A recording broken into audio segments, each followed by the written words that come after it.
Welcome to season 2, episode 3 of Hive with Travel.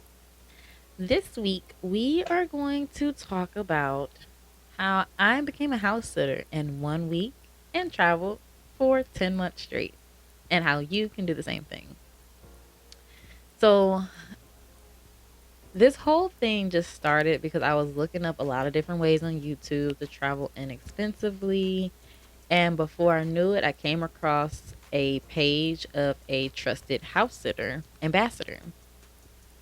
So what I did, these are the steps. These are the steps that I took to become a house sitter. One, I watched a lot of videos on how others felt about traveling alone, how they felt about trusting people they didn't know as far as staying in their homes and just being by themselves with somebody else's camera system and things of that sort. I feel that it's no different than an Airbnb, just to put that out there, because when it comes to house sitting, you're staying in someone's home, their personal home. And in an Airbnb, you're staying in somebody's rented area that they're giving to you. But when you are in somebody's personal home, you're going to have a lot of resources, toiletries, condiments, just basic things that would not naturally be in an Airbnb, and that would add to your cost of your travel to make you the most comfortable possible. Because me, I like to cook. I love to cook. With the Airbnb, I would have to buy all my spices. With a house sit, I have unlimited access to, their pantry. So things of that sort make things for me personally a bit easier. You don't have to worry about making sure you always have, cotton swabs, or you always have band-aids, little small stuff you might have forgot about during your bulk shopping. That's going to be there. So I watched a lot of videos just talking about things like that. And they taught me these 4 key points. Always check and make sure that the windows and doors lock and unlock properly. And to see, you just identify where all the exits would be or entrances. Check that all closets and under the beds are clear. Just a personal preference. Within, the 10 months I was traveling, I didn't have that issue. But, there are a few things that you discover when you check out the closet and under the bed. Just saying. One of my house sits, there was like a door under my bed. I never did open it, but I was curious the entire time I was there as to what the heck was under there. So, yeah, check your surroundings. It also just kind of taught me to make sure I wear a robe around the house rather than no garment, because you can't get comfortable. You usually, even in like your hotel room, you're probably gonna just undress. Nowadays, people are conscious of tiny spy cameras, but for the most part, you just want to be comfortable in your space. But be sure, just for the sake of no one, interrupting your privacy, just wear a robe even when you're naked. Keep it simple, keep it classy, keep it covered up. You know what I'm saying? And lastly, after watching a bunch of videos, I learned, make sure you turn off any cameras that you feel reveal too much of your personal space, or if that's like the only camera in the house. And like, I was in a studio house and there was one camera, but it's a studio house, so it's not that big. That means I'm going to be undressing in that area, going back and forth, yada yada. So I just unplugged it completely rather than just turning it away. Now, there are some cameras you can just turn away, like the ones that might be, in the living room or something of that sort, depending on what it's facing and the purpose that it's facing that space. Like, one house said they didn't want me to turn the camera in the living room, but the camera that was on the outside patio, they were okay with me turning that, because I just didn't feel comfortable with the camera just staring at me the entire time I was sitting on the patio watching TV. It just felt kind of weird to me. So that one I definitely wanted to turn. But you'll find different tips, and you'll find different words of encouragement that will push you toward traveling. I would just say, while you're watching a bunch of videos, don't let, people's words of fear encourage you or guide you down a path of traveling anxiously. You don't want to travel anxiously. You want to travel and have a good time and be realistic. Now, the second step that I took to become a house sitter in 1 week, I signed up for a trusted house sitter's profile. But the key thing is, I didn't pay for my profile. I didn't pay for my membership as soon as I signed up.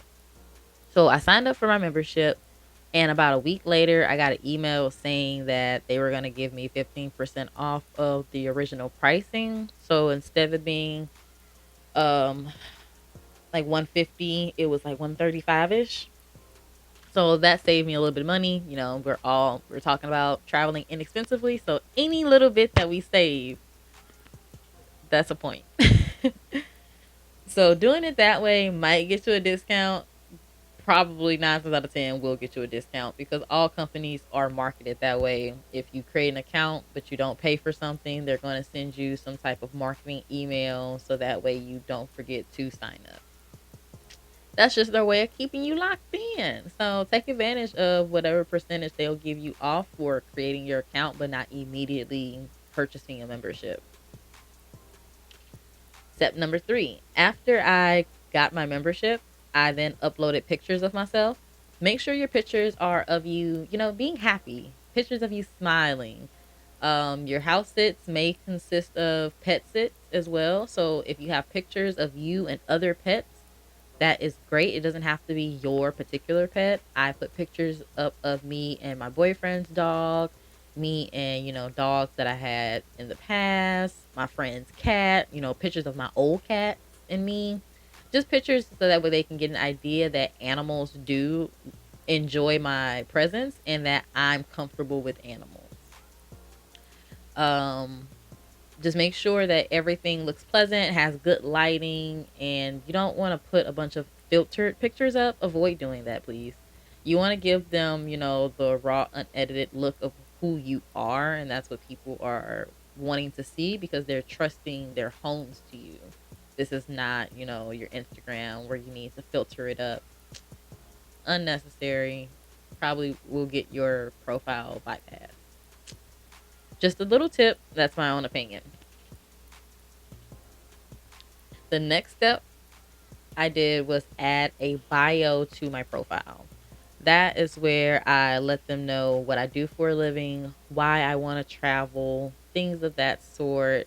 Small little fun facts about myself, and just opened it to any questions that they may want to ask me, and let them know that I am an open book, polite, friendly, and looking to network so that way they can indeed trust me on not just one occasion, but multiple occasions for their house sit needs. Because the thing is, you also want to build relationships with these people because if they like you, they can request that you house sit for them, another time. So that way you guys can, start going back and forth. Now, the last thing that I did after I put my profile together, I immediately went on a applying spree. That was the wrong answer. There are a few things I wish I had known before I went on an applying spree. If you'd like to know how to properly get your house sitting career started, tune into my YouTube channel to watch the rest of this video where I go over the things I wish I knew before I went on this applying spree and how going on the applying spree still benefit me in the long run. Things fall in place, but there are still some things I would have done differently that may have secured a different sit even sooner. So I'll see you on YouTube in just a minute. We're still here. We are about to talk about the things I wish I knew. You just wouldn't think that these things are, such a matter, but they are. So, thing number 1. I wish I had put references on my account first. Now, even though I have not been on the House It platform at all yet, they give you an option to send a link to people. And through that link, they are able to put their name and then a review for you that will show on your profile as reviews. So that way, when people start to view your profile and go through your pictures and bio, they can get a feel for not only what you're saying, but what others think of you as well. So I had house sat in the past, and of course, I've pet sat for friends and family. So I simply just sent out links to them, had them write an honest review, so that way I had that available. Having reviews on your profile will get your profile looked over a lot less. Because when people see no reviews, they kind of just don't want to deal with it because they either see people didn't want to write a review for a reason or you don't have enough experience to have reviews. Either way it goes, that will make people not even take a chance on you. The next thing number two, have a script that you can easily adjust and personalize. That is so important when it comes to applying to house sits because you don't realize how many that you can end up applying to in one sitting. And the last thing you want to do is constantly have to type something out or figure out something snazzy to say.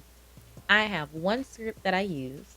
I'll even post it on my Instagram so that way you can copy and paste it if you'd like.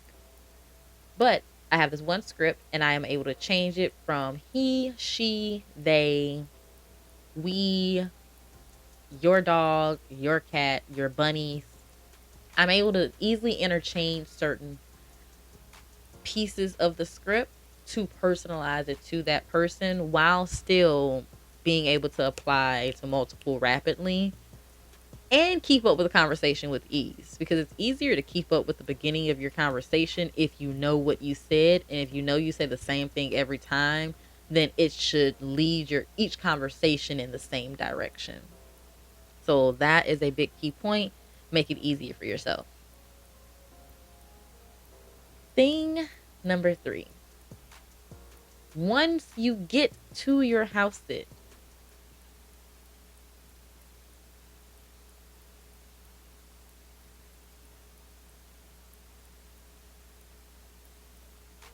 sorry, got a call. Thing number three. So once you get to your house sit and you meet the homeowners, be sure to record the meet and greet on your phone, on your camera, on some sort of device as they take you through the home, as they show you the routine for the plants, as they show you the routine for their animals. Record that so that way you don't have to forget. Because there are things like how to work the sprinkler system or how to work the pool system or the alarms or the codes to remember. Things like that that you're running through really fast within that, first 15, 20, 30 minutes of meeting your house owners for your house sit that may seem easy to remember later on, but the next day once they're gone may literally leave your brain because it's not your daily routine. These are not your day to day codes that you use. These are not your day to day systems that you ordinarily set around your house or for your equipment. Be sure to record it, have it for your future reference, and it'll cut down on you having to then ask them the same questions over and over when it comes to their house or pet care needs. The last thing that they want to do is feel that you are not equipped enough to take care of their belongings or their fur babies while they're away. Now, before I knew these things to make my profile look a lot better and to make my application process easier, I had about 18 applications that were denied.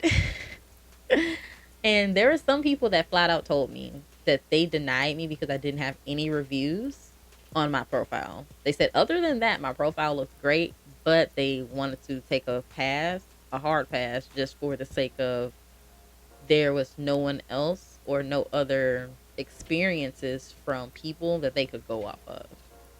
They did wish me the best of luck and let me know once I got experience on my profile to feel free to reapply to another house sit at a later date.